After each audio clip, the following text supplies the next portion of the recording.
tous et bonjour particulièrement à toutes les journalistes et à tous les journalistes qui ont répondu présent à cette conférence de presse. Et bonjour à tous les anamaristes qui se sont mobilisés pour participer à cette conférence de presse. Et aussi nos salutations à tous les Sénégalais et à tous les citoyens du monde qui nous regardent au Sénégal et à travers tout le monde. Donc vous verrez que nous tenons une conférence de presse qui n'aura pas de déclaration liminaire, il n'y aura pas de texte qu'on va lire, mais c'est une conférence de presse qui nous permettra de parler sincèrement et d'ouvrir nos cœurs et d'avoir une lecture citoyenne de la situation nationale, notamment tout ce qui est les questions de justice, la situation politico-judiciaire du Sénégal. Et ce que je vais rappeler dans un premier temps, c'est de dire que le 24 mars 2024, le peuple sénégalais a encore, à travers un sursaut important, s'est mobilisé pour la tenue des élections présidentielles qui se sont déroulées au Sénégal, après toute la lutte qu'il y a eu, que vous connaissez mieux que moi, parce que beaucoup parmi vous, c'est des visages que j'ai reconnus sur le terrain à des moments brefs de l'histoire de notre pays. Donc, face à toute cette situation et face à tout ce que le régime de Macky Sall a pu faire, a pu poser comme acte, allant dans le sens de la répression, allant dans le sens de l'emprisonnement, allant dans le sens même de Sénégalais qui ont été assassinés, qui ont été tués froidement lors de manifestations pacifiques. Plus de 80 personnes, 80 citoyens sénégalais ont perdu la vie pendant ces périodes-là. Et après cette tentative ultime du président Macky Sall de connivence avec la législature qui vient de se fermer, cette volonté qui voulait amener à ce que les élections se tiennent en décembre prochain, le peuple sénégalais est resté droit dans ses votes. Il s'est battu au prix du sang et au prix de la liberté et de la vie de beaucoup de Sénégalais pour que les élections, que ce rendez-vous de la démocratie sénégalaise soit honoré. Et c'est comme ça que les élections ont pu se tenir et le peuple est sorti pour s'exprimer massivement. Et ce qui a consacré l'élection du président Bassirou Diomaye Faye avec un score historique pour un opposant qui va aux élections face au parti du pouvoir et gagner les élections avec un score de plus de 54% au premier tour. Et il faut rappeler aussi que quand le peuple sénégalais se levait de façon héroïque pour faire ce vote, c'était dans une optique. C'était dans une optique de rupture avec la façon dont le pays est gouverné et la façon dont la démocratie, les libertés et l'état de droit sont bafoués au Sénégal par les autorités, par le régime du président Macky Sall qui a été sanctionné. Et le Sénégal et le monde entier a apprécié l'arrivée au pouvoir du président Bassirou Diomaye Faye, un jeune président qui s'est battu, qui a subi toutes les foudres du régime de Macky Sall, mais qui, avec des centaines, des milliers de Sénégalais, sont restés dignes face à cette épreuve, au point qu'à un moment, les Sénégalais étaient décidés de l'élire et qu'ils prennent les rênes du pouvoir. Ça a été salué au Sénégal et partout dans le monde. J'ai dit l'autre jour que des élections à maintenant, j'ai fait pas mal de 4 pays africains. Et partout où je vais, c'est le Sénégal qui est cité en exemple, en modèle de démocratie. Et partout où je vais en Afrique, parfois c'est moi-même qui me retrouve dans la situation de calmer les ardeurs pour leur dire, écoutez, oui c'est vrai, ce qui s'est passé, c'est passé. Mais il est vrai que nous avons encore des défis. Notre démocratie doit continuer à être surveillée au Sénégal pour préserver les acquis et pour aller vers d'autres acquis, la conquête d'autres acquis démocratiques. Et c'est pourquoi d'ailleurs, beaucoup ont dit depuis plusieurs mois, depuis 6 mois, que oui, le mouvement Y en a marre, on ne l'entend pas. Il ne s'exprime pas sur la gestion du régime du président Bassirou Diomaye Faye. Oui, ça a été délibéré. Le mouvement Y en a marre a estimé que jamais dans l'histoire du pays, le Sénégal n'a été, en fait, un président n'a pris le Sénégal, en tout cas, n'a accédé au pouvoir dans des conditions aussi catastrophiques et aussi graves. Jamais dans l'histoire. On a connu la... En 2012, ça a été mouvementé, mais par rapport à 2024, c'est sans commune mesure.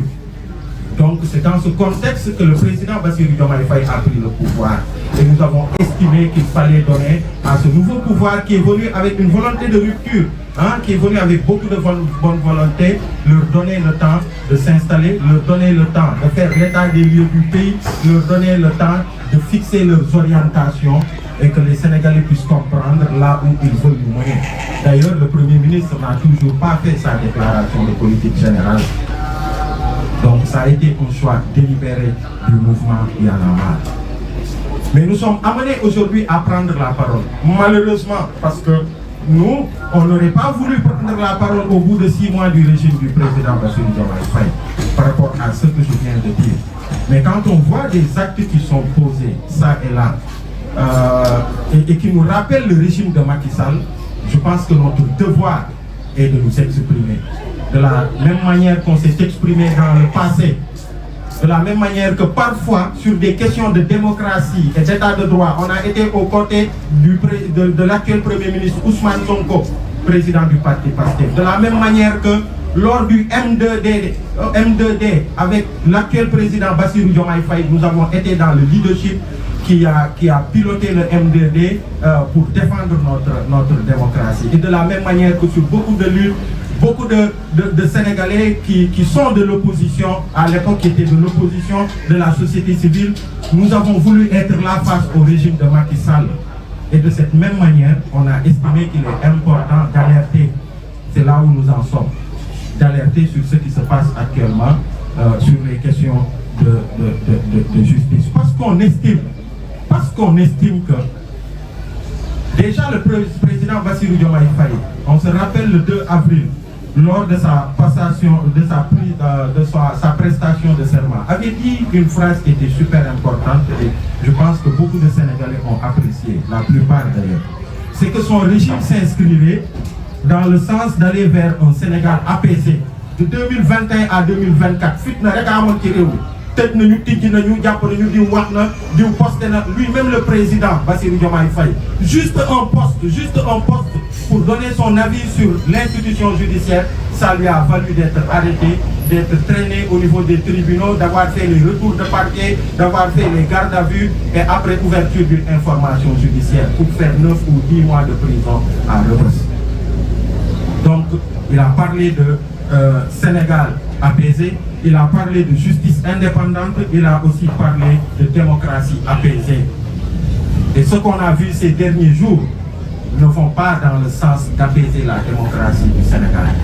Parce que quand même, nous, il y a 6 mois derrière, il y a 7 mois, on n'aurait pas cru qu'au Sénégal, on serait là pour parler parce qu'un opposant à quelques semaines des élections a été arrêté, cybercriminalité, pour en fait des délits d'opinion.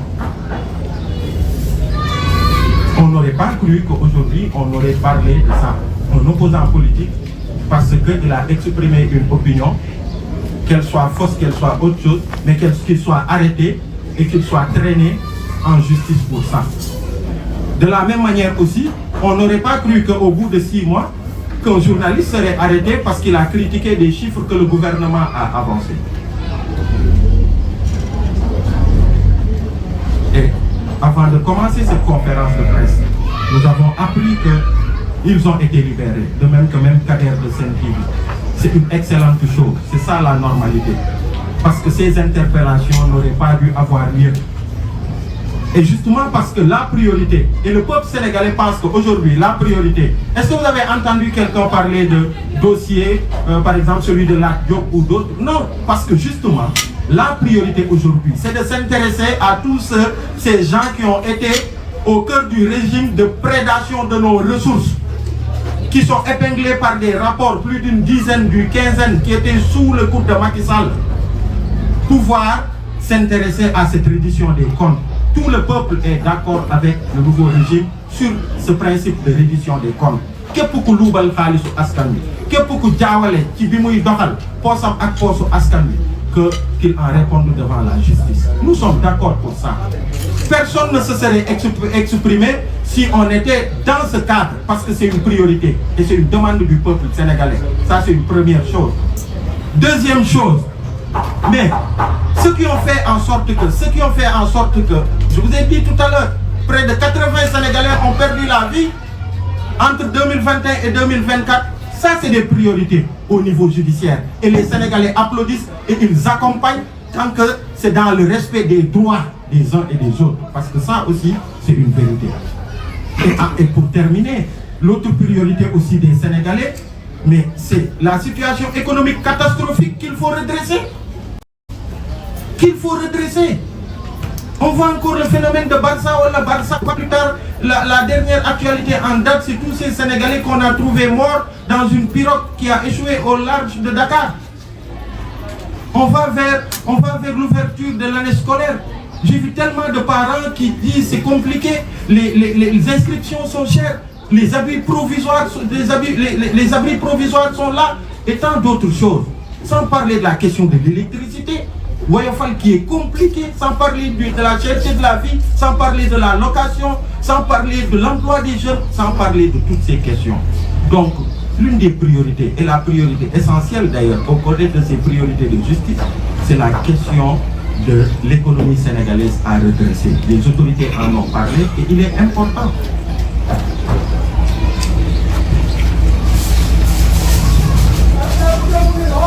Et donc, voilà. On estime que c'est une très bonne nouvelle que les libérations aient eu lieu et c'est ça qui doit être la normalité. Sur des délits d'opinion, arrêtez les... Parce qu'on l'a combattu, les gars.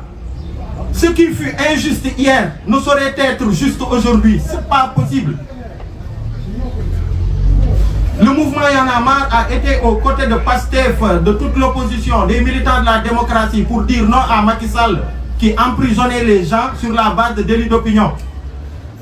On ne saurait l'accepter aujourd'hui. C'est pas possible. Et à l'époque, quand on le faisait, c'était pas facile pour nous. Moi, j'ai fait 4 mois et 10 jours de prison, juste parce que les autorités de l'époque, ils ont estimé, parce que vous avez tous vu les circonstances dans lesquelles j'ai été arrêté. Et dans 2 jours, jour pour jour, ça va faire 1 an que j'avais été cueilli sous le regard de mes fils pour m'amener à Rebeuss de façon injuste. Et beaucoup d'autres Sénégalais ont vécu le même sort, et pire que moi. Et c'était pas facile pour nous. Et on en a assumé toute la responsabilité parce que ceux du régime de Macky Sall disaient Aliou Sané, il y en a marre de nous avec Ousmane Sonko. On ne lui a pas le temps. En réalité, ils n'avaient pas compris. Comme moi, ils n'avaient pas compris justement qu'ils pensaient qu'on était avec Macky Sall. Et aujourd'hui, il est clair qu'on est là, on est encore sur des principes. On est encore sur ce qui fait avancer ce pays. C'est ça qui fait bouillonner nos cœurs. Hier, on a reçu une délégation de la société civile malienne qui nous demandait, mais face à toutes les difficultés, qu'est-ce qui vous permet de tenir? Je lui dis, c'est parce que ce qui brûle nos entrailles est plus fort que la crainte et toute autre chose. On est sur des questions de principe. Et c'est au nom de ces mêmes principes qu'on s'exprime aujourd'hui. Et pour, vous savez, je vais vous raconter une anecdote. Vous savez, à Rebeuss, j'ai eu la chance de découvrir des concitoyens qui sont engagés dans le parti Pastef. Certains sont des responsables bien connus de Pastef. On partageait la cour du secteur 5 et j'ai eu le temps de découvrir de vrais patriotes qui aiment ce pays et qui se sont battus pour ce pays. Et par moments, on a eu des discussions. Moi qui suis de la société civile et eux qui sont de Pastef. Et je passe quelqu'un à l'image de Ibrahim Naïler que j'ai eu il y a 3-4 jours pour lui dire bonjour. Et dans les discussions un jour, je lui ai dit, écoutez, peut-être qu'un jour vous prendrez le pouvoir, peut-être, parce que c'est le peuple qui votera. Mais la seule chose que je voudrais vous dire, mon cher ami, c'est que aujourd'hui nous sommes en prison de façon injuste et nous pouvons avoir de la rancœur contre le régime de Macky Sall. Peut-être qu'on serait en droit même d'avoir cette arme contre le régime de Macky Sall. Mais la seule chose à éviter, c'est, si Dieu faisait que vous arriviez au pouvoir, c'est de perpétuer les mêmes choses que le régime de Macky Sall nous a fait. C'est-à-dire d'avoir un esprit revanchard, d'avoir un esprit de chasse aux sorcières, alors que ce qui devrait prévaloir, c'est qu'une justice indépendante soit là, qu'il y ait une rupture de ce point de vue, que la justice prenne en charge de façon indépendante les dossiers qu'il faut traiter et qu'elle puisse dérouler les choses de façon indépendante. Sans oublier que les Sénégalais, ce sur quoi ils vous attendront le plus, ce seront sur les urgences, ce sera sur le panier de la ménagère, ce sera sur l'emploi des jeunes, ce sera sur l'agriculture, ce sera sur beaucoup d'autres questions économiques comme ça. Et je continue de penser ça, je continue de croire ça, il y en a marre continue de croire ça. Et c'est pourquoi d'ailleurs on a tenu cette conférence de presse pour alerter, parce qu'on pense que le meilleur service que l'on puisse rendre au président Bassirou Diomaye Faye, au Premier ministre Ousmane Sonko, qui ont fait montre d'une volonté de rupture, c'est pas de leur dire que tout est bon, c'est de leur dire attention, attention, attention. Attention. Donc les vieux démons, il faut pas.